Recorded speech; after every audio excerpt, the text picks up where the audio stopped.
Here are a few interesting things about drinking beers in Vietnam. You've got three regions, the North, Central, and South. First, the North is the birthplace of egg coffee, pho, and Bia Hoi. Most of the footage you'll see in this video is from our time in Hoi An in central Vietnam, not to be confused with Hanoi.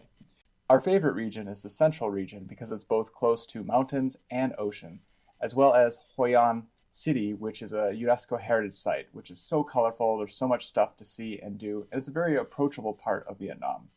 In the south, Saigon, Ho Chi Minh City, you have 15 million people, and it's frenetic with energy, but it's a must-experience thing. Other noteworthy things to mention is Vietnam has 2,000 miles of coastline. And it's actually a pretty big country, roughly about the size of Montana. The people are wonderful, they're so friendly, I highly recommend talking to them if you get the chance. And they like to party too. It's very affordable at 25,000 dong to a US dollar. Yes, dong is the name of the currency, which allows near limitless opportunity to make jokes, including, but not limited to, where is my dong? I'm short on dong. I need your dong. You get the idea. And if that weren't enough, the food is amazing, the coffee's amazing, and the beer is as well. Of course, the beautiful women. How could I forget?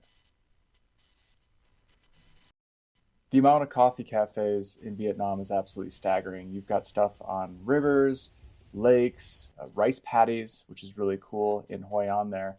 And they really do up the atmosphere really nice with lighting and kind of mood and music. Here I was having a cold coconut coffee at a really nice cafe. This was probably about $1.50 to $2. And if that weren't enough, there's all sorts of variety of coffee in Vietnam. Your standard black coffee, milk coffee, salt coffee, which is amazing, avocado coffee, and their drip coffee. Vietnam has a handful of bottled domestics that include 333, LaRue, Beer Saigon.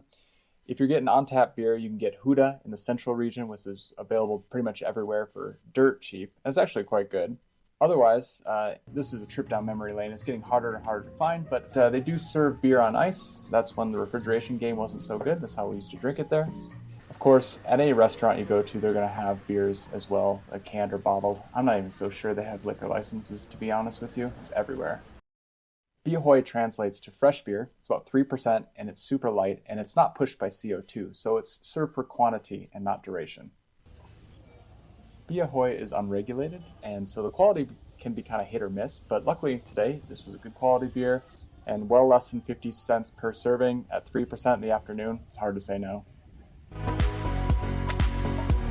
The craft scene is great, although you're going to find most of the craft beer central around tourist areas.